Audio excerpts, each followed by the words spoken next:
नमस्कार, आप देख रहे हैं इंडिया न्यूज। आपके साथ में हूं वंदना स्रोही और इस वक्त हमारे साथ खास मेहमान हैं महाराज जी हैं, संत गौरी शंकर जी, और ये निर्वाणी अखाड़ा के महासचिव हैं और साथ ही अखाड़ा परिषद के राष्ट्रीय प्रवक्ता हैं। बहुत स्वागत है सर आपका इंडिया न्यूज।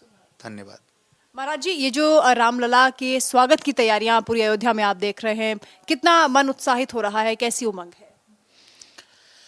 आज अयोध्या में उल्लास के अलावा कुछ नहीं है। पूरा संत समाज, पूरा साधु समाज और समस्त राम भक्त पूरी तरह से जो जहाँ है, चाहे वो साधु हो आश्रम में, चाहे गृहस्थ हो घर में, श्री रामलाल जी के प्राण प्रतिष्ठा की निरंतर रात दिन तैयारी कर रहा है। तो उसी प्रकार से हम लोग भी पूरी तैयारी में लगे हैं। मन बहुत आह्लादित है कि 500 वर्षों के संघर्ष के बाद में रामलला अपने भवन में आ रहे हैं। हमारे लिए इससे प्रसन्नता की बात और क्या हो सकती है। प्रसन्नता की बात है, लेकिन फिर भी बहुत से लोग सवाल उठा रहे हैं। विपक्षी कई नेता हैं जो कह रहे हैं कि हमें निमंत्रण नहीं दिया। कई लोग हैं, स्वामी प्रसाद मौर्य का हाल ही में बयान सामने आया, वो ये कह रहे हैं कि कार सेवकों पर जब गोलियां चलाई गई उस दौरान वो जायज थी। उनको लेकर क्या कहेंगे? स्वामी प्रसाद मौर्य पागलपन के शिकार हैं, और पागलपन के शिकार ही नहीं है, निश्चित रूप से वो पागल हो चुके हैं। उनको तो हिंदू कहने में मुझे शर्म आती है। वो काल्पनिक रूप से जिस प्रकार से लोग कहते थे कि राम कहाँ है, और इसी प्रकार से ये खबरों में बने रहने के लिए स्वामी प्रसाद मौर्य का रोज जानबूझकर पब्लिसिटी स्टंट करते हैं। निश्चित रूप से स्वामी प्रसाद मौर्य का और कोई कार्य नहीं है, पब्लिसिटी सस्ती लोकप्रियता हासिल करने के लिए कर रहे हैं, और वो अपने हाल पर देख रहे हैं। ना राम के रहे ना रहीम के रहे। हाँ, चुनाव भी हार गए। इसी प्रकार करते करते आज स्थिति ये है कि उनके ही दल में उनका लोग विरोध कर रहे हैं। ये सर्वविदित है, कौन नहीं जानता है। तो वो पागलपन के शिकार है। उनके बारे में कुछ कहना बहुत अच्छा नहीं है। भगवान उनको सद्बुद्धि दें, और वो ऐसे ही कोसते रहेंगे। राम काज रुकने वाला नहीं है, अब प्रारंभ हो गया है अपनी गति से, और नित नई ऊंचाइयों को अयोध्या छू रही है। सनातन धर्म अपने नित नई ऊंचाइयों को आगे बढ़ रहा है, और स्वामी प्रसाद मौर्य या ओवैसी के कहने से यहाँ कुछ होने वाला नहीं है। ये भारतवर्ष है, भारत का हिंदू जाग गया है, भारत का संत जाग गया है, और सनातन धर्म न कभी खत्म हुआ था, न आगे कभी खत्म होगा। और ये तो गौरैया हैं।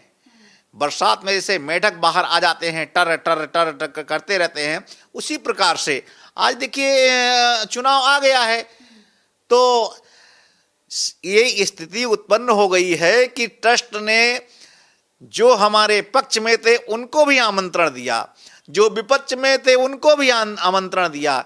एक समय ऐसा था, मैं आपके चैनल के माध्यम से निवेदन करना चाहता हूं कि एक समय ऐसा था कि अयोध्या राजनीति का शिकार हो रही थी। अयोध्या का कोई नाम नहीं लेना चाह रहा था, और आज ऐसी स्थिति उत्पन्न हो गई है कि खाएं तो भी और ना खाएं तो भी, दोनों में दिक्कत है।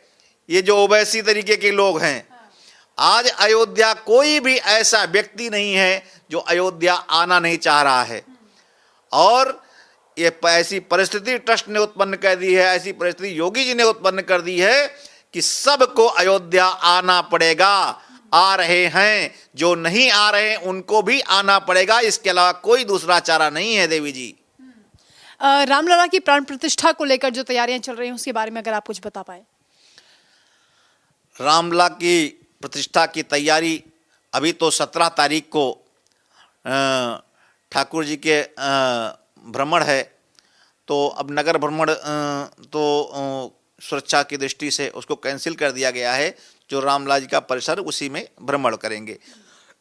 दूसरी बात है, अखिल भारतीय श्री पंच निर्वाणी अखाड़ा और अखिल भारतीय अखाड़ा परिषद दोनों पूरी तैयारी कर रहे हैं, और 22 तारीख को हम सब लोग जो पूरे भारतवर्ष के कोने कोने से आमंत्रित संत हैं, महंत हैं, और रामानंदाचार्य, शंकराचार्य, जगत गुरु, द्वाराचार्य, श्री महंत, महामंडलेश्वर, उन सब की हम लोग तन्मयता से इंतजार कर रहे हैं और पलक पावड़े बिछाए बैठे हुए हैं कि वो आए, हम उनका हृदय से स्वागत करेंगे, अभिनंदन करेंगे, वंदन करेंगे। बहुत शुक्रिया आपका महाराज जी बातचीत करने के लिए। तो गौरीशंकर महाराज जी का ये कहना है कि जो लोग राजनीति कर रहे हैं राम के नाम पर, अभी भी उन्हें बहुत जल्द सबक मिलेगा और रामलला के दर्शन करने के लिए जो लोग यहाँ पर पहुंच रहे हैं उन सभी का अयोध्या में स्वागत है। आप देखते रहिए इंडिया न्यूज।